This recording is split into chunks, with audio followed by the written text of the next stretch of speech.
बंदा बचने ही कोई नहीं आएगा बोर्ड छेड़ जाना है अगे ऐसा स्टार्ट है नहीं है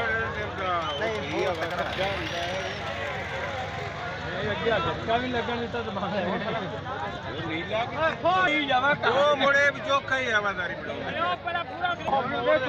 गल है करना